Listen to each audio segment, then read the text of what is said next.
Have you ever watched a football match where the final score wasn't the biggest talking point?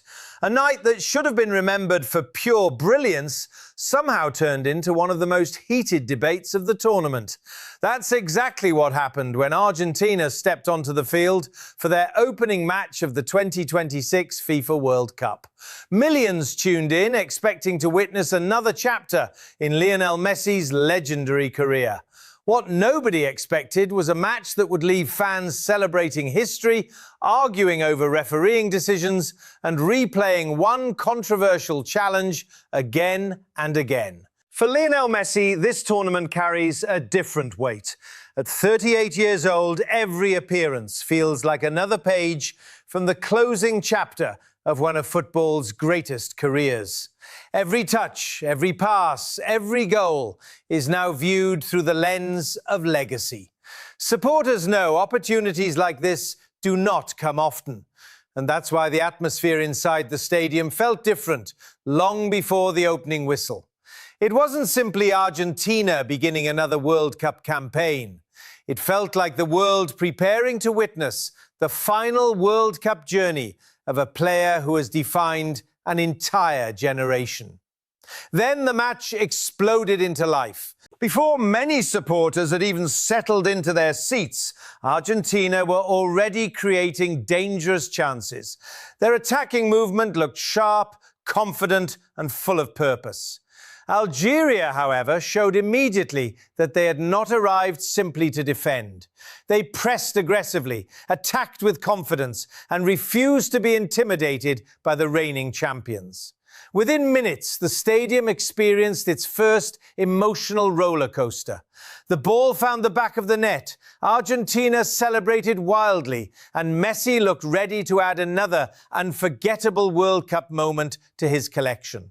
But the celebrations lasted only seconds before the assistant referee's flag changed everything. After a VAR review, the goal was ruled offside. The roar of thousands instantly became a mixture of disbelief and frustration. If anyone thought that decision would slow the pace of the game, they were mistaken. Only moments later, Algeria produced a breathtaking move of their own. A perfectly timed attack sliced through Argentina's defense, ending with a clinical finish that stunned almost everyone inside the stadium. For a brief moment, it appeared the underdogs had landed the first real blow against the defending champions. Their celebrations didn't last either. VAR once again stepped into the spotlight. Another lengthy review, another incredibly tight offside decision, and another goal disappeared from the scoreboard. 2 goals, 2 celebrations, 2 heartbreaks. Just 7 minutes had passed, yet the match already felt like 90. From that point forward, Argentina gradually began taking complete control of the game. Their midfield dictated possession, their pressing forced mistakes, and every attack seemed to revolve around one familiar figure wearing the captain's armband. Messi wasn't rushing. He wasn't trying to force spectacular mutdot. Instead, he played with the calmness that only years of experience can bring. Every movement looked calculated. Every touch seemed one step ahead of everyone else on the pitch. It was the type of performance that reminded people why football intelligence can sometimes be even more dangerous than raw speed. When the breakthrough finally arrived, it wasn't just another goal. It was the beginning of a historic night. The finish itself looked almost effortless. A perfectly timed run, one quick glance toward the goalkeeper, and a composed strike that rolled beyond the reach of the defender and into the corner of the net. This time there was no raised flag, no lengthy delay, no interruption from VAR, only celebration. The Argentine supporters erupted, their chants echoing around the stadium as teammates surrounded their captain. After the frustration of the opening minutes, Argentina finally had the lead they believed they deserved.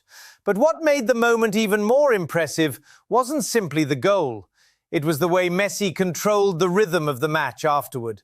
There was no panic, no unnecessary showmanship. Instead, Argentina played with complete confidence. Every player seemed to understand exactly where to move, when to press, and how to keep Algeria chasing shadows. Their passing combinations became quicker, their defensive organisation tighter, and gradually the pressure on Algeria continued to build. To their credit, Algeria refused to surrender. Rather than sitting deep and accepting defeat, they continued looking for opportunities on the counter-attack. Whenever they recovered possession, they tried moving the ball forward with speed, hoping to catch Argentina out of position. For periods, it worked. Several dangerous attacks reminded everyone that this wasn't a one-sided contest despite the scoreline. Algeria showed courage throughout the evening, and their willingness to attack earned respect even from neutral supporters watching around the world. Still, one problem continued following them. Every mistake against Argentina carried a heavy price. As the first half progressed, Messi found more and more space between the midfield and defensive lines. Whenever he received the ball, defenders hesitated. Close him down too quickly, he would slip a pass through the defence. Give him too much room, he would turn and attack himself. That impossible decision has haunted defenders for nearly 2 decades, and once again, it proved costly. A quick exchange of passes opened another gap inside Algeria's back line.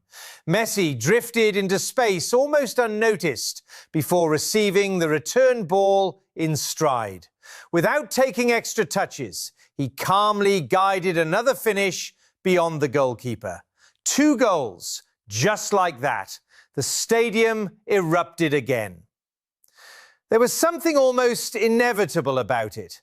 It wasn't simply another striker scoring twice. It was a player who has spent years rewriting football history, once again adding another unforgettable chapter. Commentators immediately began discussing the numbers: World Cup appearances, goals, records, milestones. Every statistic seemed to point toward the same conclusion.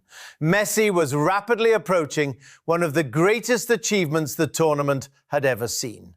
Yet despite the celebrations, another moment during the match quietly began attracting attention. At first, hardly anyone noticed. Play continued. The referee allowed the game to flow. Players focused on the next attack. But as television cameras replayed the sequence from different angles, conversations slowly started changing. It involved a challenge. During one midfield battle, Messi attempted to win possession from Algeria's defender. The tackle happened quickly, lasting barely a second in real time. Initially, it appeared completely ordinary. Football is full of physical challenges. Most are forgotten almost immediately. This one wasn't. Slow-motion replays began circulating online before the match had even finished. Different camera angles seemed to tell slightly different stories, and that only fueled even more discussion. Some viewers believe Messi made clear contact with his opponent's lower leg before reaching the ball. Others argued the collision looked worse in slow motion than it actually did during normal play. The referee, standing only a short distance away, chose not to stop the match immediately. No yellow card appeared, no red card appeared. VAR also chose not to recommend an on-field review. The decision stood. At that moment, the controversy was born. Within minutes, clips of the incident spread across every major social media platform. Football fans did what football fans always do. They picked sides almost instantly. One group insisted the referee had handled the situation correctly, arguing the contact lacked the excessive force normally required for a dismissal. Another group couldn't believe no disciplinary action had been taken at all. For them, the absence of even a yellow card seemed impossible to justify. As expected, television analysts joined the debate. Former referees reviewed the footage frame by frame. Ex-professional players shared their own opinions. Some defended the officials, others criticised the decision. Interestingly, there wasn't complete agreement among experts either. One experienced referee suggested the challenge crossed the line into serious foul play because the contact endangered the opponent's safety. Another believed the tackle deserved punishment, but stopped short of calling it a sending-off offence, arguing that while careless, it lacked the intensity usually associated with a straight red card. Despite their disagreement, one point connected many of their opinions. The biggest surprise wasn't whether the challenge deserved red, it was that nothing had been shown at all. That distinction matters. Football debates often become emotional very quickly, especially when the player involved is one of the sport's biggest names. Some online reactions immediately jump to conclusions, accusing officials of favouritism without presenting evidence. Others dismissed every criticism simply because Messi was involved. Reality usually sits somewhere between those extremes. The incident is real. The footage exists. Different experts genuinely interpret it differently. That doesn't automatically prove bias, nor does it automatically prove the referee made the perfect decision. It simply demonstrates how difficult certain moments remain, even in an era where multiple camera angles and video technology are available. And perhaps that's one of football's greatest strengths and frustrations. Technology can reduce mistakes. It cannot eliminate opinion. Every replay reveals another angle. Every angle creates another interpretation. Every interpretation creates another debate. Meanwhile, almost unnoticed beneath the growing controversy, Messi continued producing football of the highest level. His movement never slowed. His passing remained precise. His vision continued unlocking spaces few players even recognized. If someone switched off social media entirely and watched only the football itself, they would remember this match primarily for one thing: brilliance. Because regardless of where anyone stands on the refereeing discussion, Argentina's captain delivered another performance worthy of the biggest stage. And he wasn't finished yet. The second half would provide the moment that transformed an outstanding evening into a historic one.